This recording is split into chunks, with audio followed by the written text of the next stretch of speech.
CFF presents 1% Better, a podcast about CrossFit, nutrition, coaching, mindset, and community.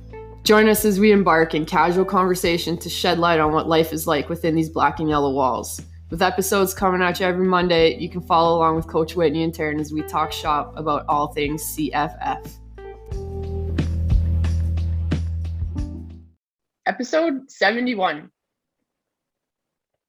I don't know how many people watch our podcast on our YouTube channel, but today we're doing this from home over Zoom. I think people probably don't know that we're on YouTube. That we even have a YouTube channel. Well, surprise. Yeah, we do. Hey, today's episode 71. We're gonna talk about like visiting other gyms today. You came from, Oh no, you started CrossFit with us and then went to a different gym. Oh, thanks. No, I just had to get the timeline right there. Went to two different gyms and then came back. And you visited a lot of gyms. Yeah, I've been around the globe at different gyms. How many gyms do you think you've visited? Actually, probably not that much. Okay. So I feel like it goes two different ways when you travel. You're like either excited about dropping in at other gyms, or you're just like, it's not the same, so I'm going to find something else to do. And you're like nervous. You don't want to mingle into this new community. You know, it's uncomfortable because it's not home, right? Mm-hmm. And I think that's kind of how I feel. I'm like, it's not my place. Sometimes I'm excited about it, but like most times I don't really go out of my way. Yeah, fair enough. Like usually if I'm traveling or something, like I'm taking a break. But I do like experiencing how other gyms do things, because I think that's super valuable. Yeah, as challenging as it can be, right? I've picked up tidbits along the way, but I've also used them as standard comparison points too. Yep. For like our gym compared to other gyms. Yes. And how do we come out? Usually on the higher end. My standards are very high. Yeah. What was your last experience at a different gym like? Because you went to one not that long ago. Yeah, I was in Arizona. It's kind of funny. I just said I don't really go out of my way, but the one in the city where we stay closed down, so we actually had to go out of our way to go to the gym. Yeah, we walked in, like, first of all, beautiful. Well, it was really dirty on the inside, but like beautiful gym in terms of it. I think it was like 18,000 square feet. Like it was massive. Smokes. Yeah, that is huge. There was a ton of space, both upstairs and downstairs. The upstairs, they had like all their therapy services and things like that. They had look like a chiropractor up there at the time, because they had like windows and you could watch him like treating people, which was weird. But yeah, I remember we walked in and like nobody greeted us. It was just and like they knew we were coming. We paid our drop in. They gave us a t-shirt at the same time too. Like it was like you paid your drop in and then got a free t-shirt, which that's another story. And then yeah, we walked into like the main area. Nobody told us like where the change rooms were. Nobody kind of showed us where the equipment was. And I was watching other people go and get PVC and foam rollers. And finally this woman came up and she grabbed me and she's like, "You're not from here, are you?" And I was like, "No, like I need some help. Where is everything?" And she started like guiding me around, and she was the only one that talked to us for about a good like 15 minutes before the coach started her class. It was she just odd. She was just like a regular member. Yeah. Just somebody who was like aware of what was going on around her. Yeah, that is interesting. They had a gym dog, big bulldog. He was pretty cute. Slobbery. Yeah. So things you grade other gyms on: cleanliness, friendliness, like the welcoming, attitude. I judge their coaching and just kind of like their business model also just from the outside. And then, yeah, I don't know, once we got into it, it was a whole experience in and of its own. Are you going to elaborate on that? So here's something that we tell our coaches when we start, like if there's a new person in your class, whether they're new or visiting, like that's one of the first things you address in your whiteboard brief is introduce this person. You know, they're probably standing there equally as uncomfortable. Yeah. And yeah, this coach didn't acknowledge that we were not from there. And actually it was the member, the one that had been guiding us around, at the end of the coach's like little talking spiel, introduced us, said that we were from Canada, which I was like, thanks. Hey, hi everybody. Yeah, that's so bizarre. So that wasn't a really good start, wasn't really a good feeling, that's for sure. And then yeah, so like things that like I judge, and I'm just going to use the word judge because that's like literally what it is. You're like judging the coaching. It's like the coach never spoke directly to us for her whole brief about the workout. She stared at the whiteboard and talked to the whiteboard instead of the class. It was odd. And the workout was like, holy moly, it was like 2 really long metcons with no scaling parameters, and like it was just inappropriate for what was actually going on there. And and like it might be an experience of the coach, like I actually don't know anything about her, so I don't want to make any assumptions. I don't know anything about her, but I think that when you give a general whiteboard brief, like you have a certain standard of like the things you should cover, right? Here's the workout, here's what we're doing, here's what these movements are, here's what I'm looking for, and here's how I want you to scale them. Are there any injuries? And like off we go type of thing. But there was like no instruction given. And I was just thinking that if like I was a new person walking in, I was not prepared to start that workout, Mm-hmm. Did the coach even ask you about like your background or any injuries like that? Like, no, she figured I knew everything just because I owned a gym. She didn't ask me a question. She didn't even ask me if I like owned a gym. I was the one that told her. Oh, okay. Which is not a great assumption to make. No, it's not. Definitely not. Okay, interesting. I feel like that programming issue is something that you've run into more often than not when you've traveled to different gyms. Absolutely. Like, and just way too much stuff programmed for an hour class. Yeah, to get quality coaching in. Absolutely. Mm-hmm.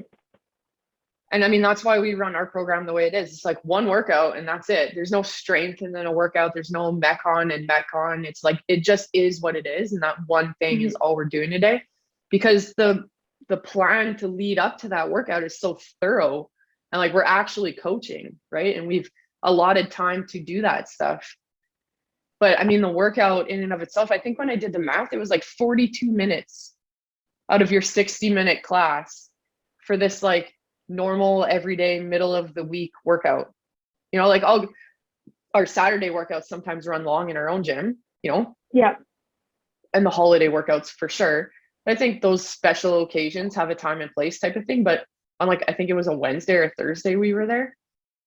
It was nuts. And I mean, that just kind of set up the whole experience, So this like 10-minute whiteboard brief that is supposed to be about 3 minutes already ate into the 18 minutes you had allotted for like coaching. And our mm-hmm. warm-up was so quick and with no cues or instructions given. And it was like, we did some barbell movements and that was it. Start loading your bar and get ready for the weights that you're going to be using in this workout, which was an ascending clean ladder to start. And it was heavy. So like technique instruction, time to load. Plus there was like 4 other movements that we were covering in that workout from start to finish. And all we did was do barbell cleans in our warm up. Yeah, because you had some like gymnastic stuff that you muscle didn't ups. even warm up. It was right? muscle ups on the list. And she said to me in passing, she's like, "Oh, you're going to do muscle ups?" And I was like, "No, like I haven't even done a pull up yet, or like anything that resembles a pull up. I'm not going to jump up on the rings right now and bust out like," and it was high volume. It was like 20 muscle ups or something. No, Yeah, thank that's you. nuts. That's crazy. But like in the same breath, I'm not saying that every gym that you visit is going to go like this, right? You know, I've No. had excellent experiences. I've been to other gyms that like also developed some of the standards that we have now today in how I wanted to run my business. I modeled a lot of what I did in the early years after Invictus and CJ, because CJ was my coach at the time in San Diego, and so I'd go down there and I'd watch him because he ran this really successful gym at the time, and it was awesome being on the inside and just pulling pointers out of, you know, what he was doing and being like, yeah, that's cool. I like what he's doing there, and taking that and bringing it back home. So there are good experiences. I've had an experience that was like completely different than yours in Czech Republic, which was a cool experience to be at a gym there because it was like in the basement, like stone curved ceilings. Like if there was a tall person doing like an overhead squat, no way, like because you would hit the ceiling. And like they had an outdoor spot for like rowing, so it was super cool. But and I can't remember, and I don't even know if I asked at the time if they're predominantly like a tourist stop, like if that's just how their gym operates, or if they have I feel like they had a strong membership though. But it was literally like open gym 24/7, and the coach just hung out there. The workout was on the whiteboard, and it was like, warm yourselves up, work your way through the workout, see you later, goodbye. They don't even run classes. Like they have class blocks, because I remember we went for like a 9 a.m. class,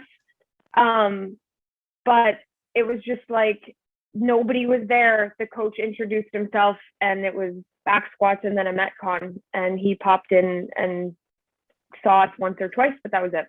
It was super bizarre. Did they talk English? Yep, he did. Like a little broken English, but yeah, he did.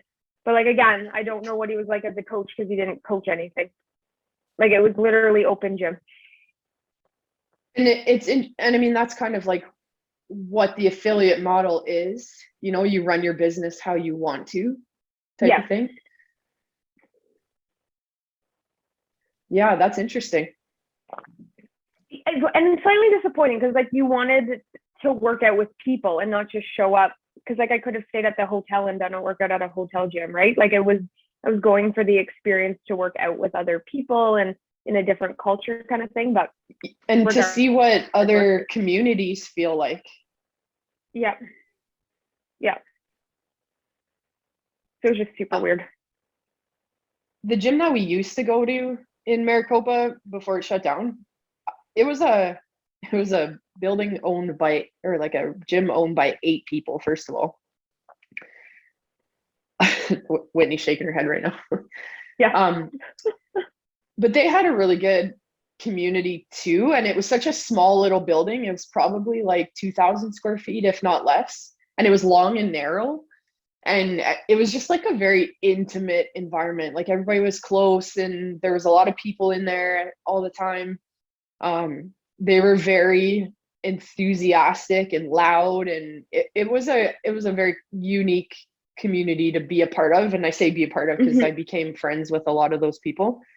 And I would always think to myself that some of these people in this gym, like if they came to my gym, just how like out of the culture they would be, you know, just with how loud and shouty and the way that they are, just that's not how our culture is like that, to that extreme on the spectrum. I used to think that to myself all the time.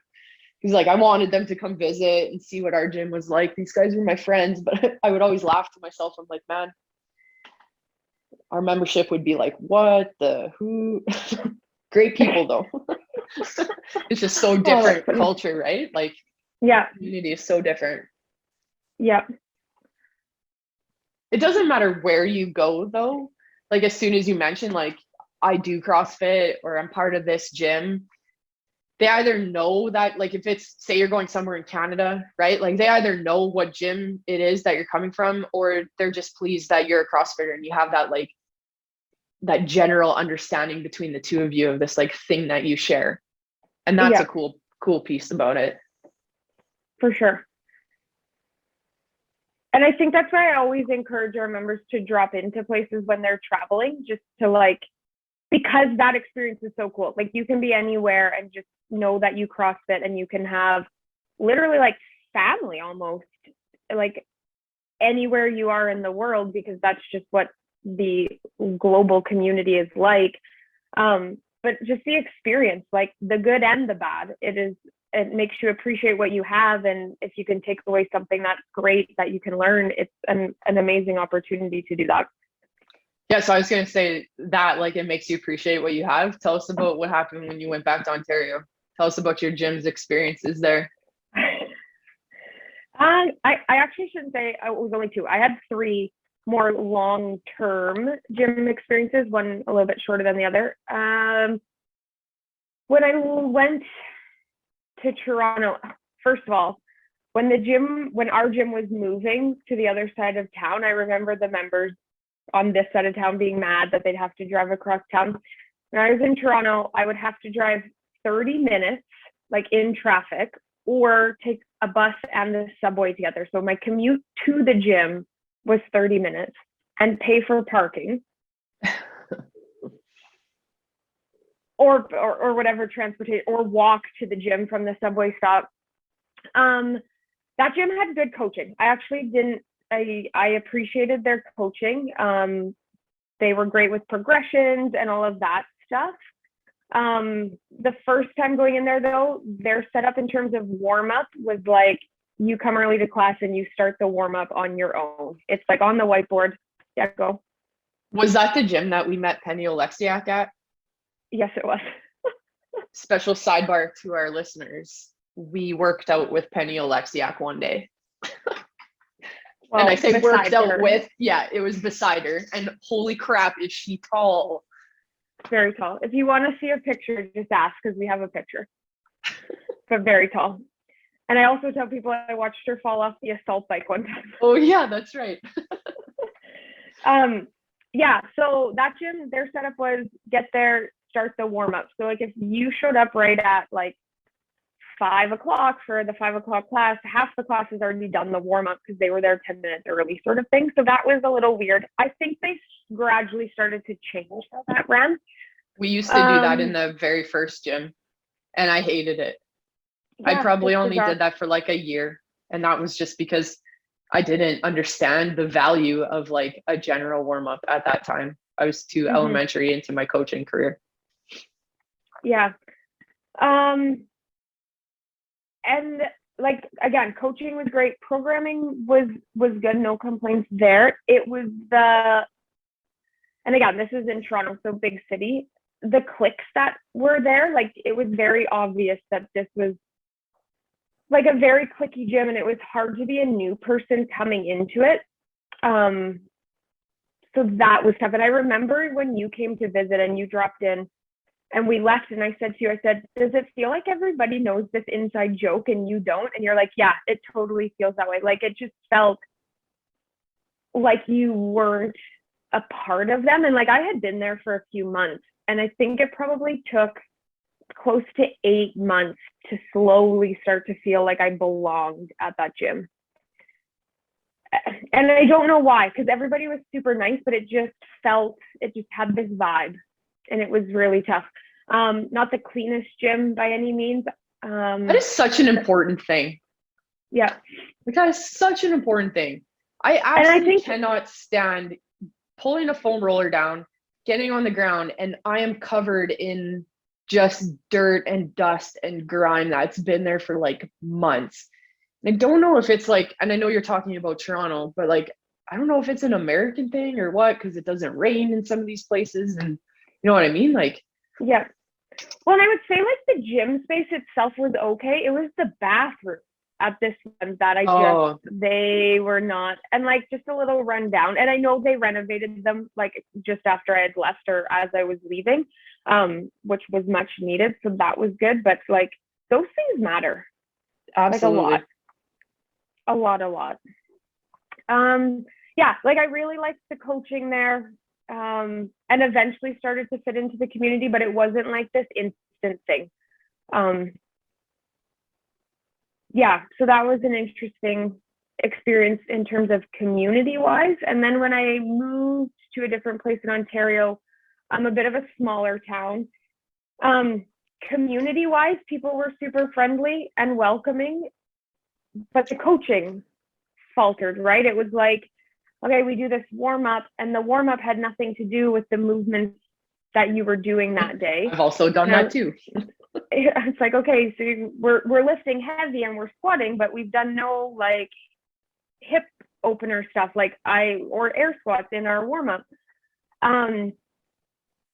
And there was like no progressions taught or anything like that. It's like, okay, you've got like 10 minutes to work on your snatch, 3, 2, 1, go. And you were left on your own. Like just work your way through this rep team. No like 3, 2, 1, everybody lift or anything like that. Like you were just on your own for 10 minutes and then we'd move to another movement. And again, not enough time to work on skill development and stuff when they doubled it up and with like a strength and metcon. And then they also got into a strength cycle, which got super, for me, boring. Like I don't like to know that every Friday is going to be bench press day. I don't want to bench press every Friday, and I don't want to back squat every Tuesday. Like for me, that's boring. And that just became this ongoing thing. And because it's the strength cycle and we're now trying to fit in these metcons, it was a lot. I don't think my fitness improved when I was at that gym. Ooh. That's a I tough think just one. because they were trying to do too much, right? More is not like, always better. We've definitely covered that topic before on the podcast, but like more is not better. Yeah. I would say my fitness improved at the gym in Toronto, and then it didn't improve at the gym I went to after. Like do less and do it better. Yes, for sure. 100%. But again, good community. So that like it's hard to find the best of everything. And then when I was at that gym, I had gotten my level 1 and I wanted to start coaching, but I didn't want to do any internship at that gym because I didn't like how they coached. That's fair. So I left that gym kind of part-time. Like I went and took class because it was like 5-minute walk from my house. Super convenient. But I drove probably 25 minutes to another gym closer to where I worked, and I started interning there. And when I went to drop in for a class, they were super welcoming. They had good programming. So I felt this third gym in Ontario was the closest to what CrossFit Function was. Good coaching, progression, scaling, not over-programmed, and like people were welcoming when you walked in. The coach introduced you, all of that stuff. So it kind of was more full package. Full package. Yep. What was like, because you would tell me often, you're like, oh, I miss the gym. Like, what was the thing that stood out the most, that made it didn't feel like home? I think it depended on like what part was missing. Like it's that full package thing, right? Like in Toronto, I appreciated the coaching so much. And probably and like if I'm completely honest, I probably appreciated it more than the coaching that had happened at CFF. I think we've improved upon our coaching a lot since then. But I really appreciated the coaching in Toronto, but the community was missing. So I missed the community at CFF. And then I moved to the gym that had the community, but the coaching and programming wasn't great. So I missed that. So it's like you couldn't get everything that you needed. And I didn't stay long enough at that third gym just because life happened, and to experience what that would have looked like. But it was trending in the right direction. And I think being in bigger centers where you don't know these people outside of the gym is tough too, right? I think Absolutely. there's a benefit to being in a small town. And I was talking to somebody today or the other day. Oh, I was talking to a mentor in Ireland, and he lives in one of the bigger centers in Ireland. And he had asked me about my day, and I was like, yeah, like I had to go pick up a member from getting her car fixed and get her to the gym. He's like, what? And I was like, yeah, like that's what we do here. And I was like, oh, I had to help a member move on the weekend. He's like, what? I was like, yeah, like we're a small community within the gym, but within the city. Like we know everybody, like we know about their lives. Like this is how we operate. And I think that's just a foreign concept for some people. Especially in the bigger cities. And being in larger centers, like just not understanding, like my PT client texted me yesterday and was like, my car's breaking down. I was like, okay, tell me where to come pick you up. I'll come get you and we'll work out after. Like without hesitation, like you just make that gesture. And I think being in those larger centers just takes away that opportunity, which is unfortunate because I appreciate that about our gym. What was the best thing about returning then? The community, the people, I think. Okay. The whole package. Yeah. Like, and not to say that I think seeing some evolution of CrossFit function and where we are now versus where you were before, I think there's been some big changes for the better. That makes it the whole package now. I think maybe in the past some things were missing and stuff and done differently. Like you said with the warm up, like that's a big deal. And making that adjustment so that it is all inclusive, and you are gathering your group together and starting together. I think that stuff is super important. So being open to make those changes so that you can have the best version possible. I think if you're not like, because we're now on year 11, right? Like if you're not evolving, there's a ... there. Yeah. Fill in the blank. No, for sure. Yeah. Which is cool to see. Like I like that I can look back and I've been a member long enough to see the change. I think that's super important. And I appreciate being able to see that change again for the better. Another part is like when our clients move or they're away for work.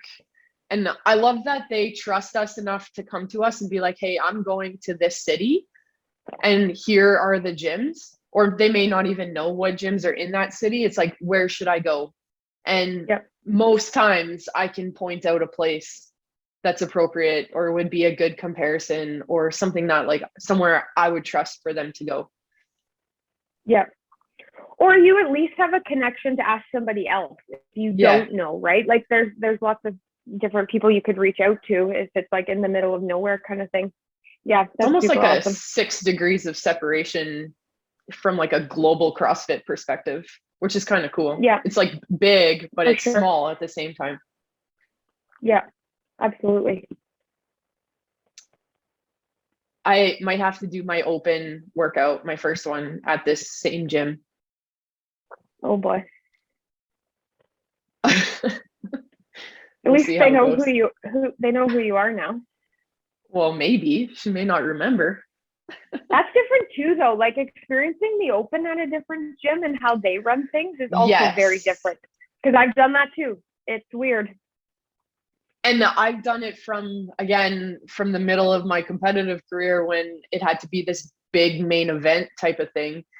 You know, so like going through the hoops of when can I do this so I can set up my camera and there's not going to be people walking in front of it and this and that. And so I remember doing this overhead squat, chest to bar.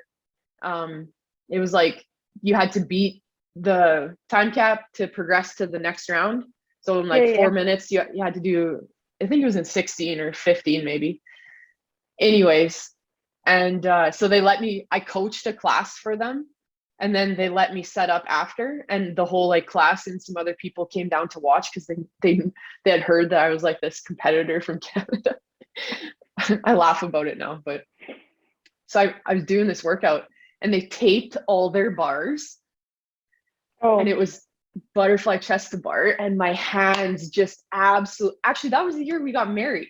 So I got married with my hands just absolutely torn to shit because of this tape on the bars. And just like how wild everyone was going, and they didn't even know me, but they were just happy to be a part of the excitement and everything. It was fun, except for the hand part. That's stupid. yeah. The gym in Toronto did like a Friday Night Lights thing. I forget. I think they did it on a Saturday. And that was kind of cool. Like, and again, by this time I had felt more part of the community, so it was neat to do that. And then the other gym, they just did it in class, and it wasn't as exciting. Yeah, we've done that too Yeah, with our morning classes, at least on the Fridays. yeah, I give it like a 6 out of 10 on the excitement scale. yeah. We did That's it the maybe year we did it the year we moved too. Oh yeah. On the Friday, we did it all classes. Mhm. Yeah, because it was Yeah. October. That was when Yeah, they put the double open that year. yeah, and there was lots going on, and yeah, the double open. Yeah, it just wasn't the same. I was Yeah. telling somebody my funny drop-in story the other day, a couple days ago, maybe last week, about dropping into a gym in Saskatoon early in my CrossFit career. I think this Oh, was yeah. before I owned the gym. And I drove to Saskatoon. I was late for the class. So I run in the change room, and I get changed, and they're sitting in a circle stretching, and they're in their pigeon stretch. So I sit down and I get in my pigeon stretch, and everyone's kind of like oddly looking at me. And I just like put my head down because I was trying to get deeper into my stretch. And then I realized my Lululemon shorts were on inside out with my lining on the outside. That was embarrassing. That's funny. That is funny. All right. Episode 71. Listener questions. I want to know other people's drop-in experiences, where they went, and like how they would rate it. Things like community coaching, programming, all of these things that we've talked about. I love hearing other people's stories, because people travel all over the place. And here's an interesting comment, because we did have somebody go away for the summer, and he was at a gym regularly there. And his comment was it wasn't the same as us, but he had interactions with different coaches, and his experiences were different, which personality-wise, sure, rightfully so, but coaching-wise, they were different. And I thought that was interesting, because I know we work really hard where it doesn't matter which class you go to with us, you are going to be coached very similarly. Every coach has a different style and a way to interact and stuff, but you are going to get the same Quality level product at whatever class you go to. So I thought that was interesting, because he had a class with somebody and he was just like, yeah, she didn't really coach me. And then he had a class with somebody else. He's like, yeah, it was like a way better class and felt more like home. But we work really hard to not let people have that experience. Like, it doesn't matter what class you go to. So that was interesting, especially with him being gone so long. That's a great comment. Yeah. Yeah. And I just love that our community knows what good coaching is and what bad coaching is. That makes me happy. We have smart members. We do. We have very smart members. Very, very smart ones. All right, listener questions. Fire your stories our way. I want to read these stories. And if you haven't dropped in somewhere that you've been traveling, I want to know why. Like, did you not know that you could? Were you scared or like nervous and just didn't want to go through that? Yeah, tell me why. And if you would now, after listening to this episode, would you go and do it now that you know? What do you think they're going to say? Is this episode compelling enough to convince them? Oh, I don't know, but I really wish people would. When we talked in our open podcast not that long ago, the member who did the open in Hawaii and like was super terrified, but had the most amazing experience. Like, go do the scary thing. It's 60 minutes. It's CrossFit. You know what you're doing. Yeah. At the end of the day, it's just CrossFit.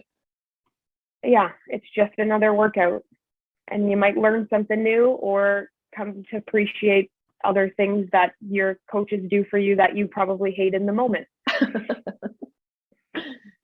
I think that's a good line to end on.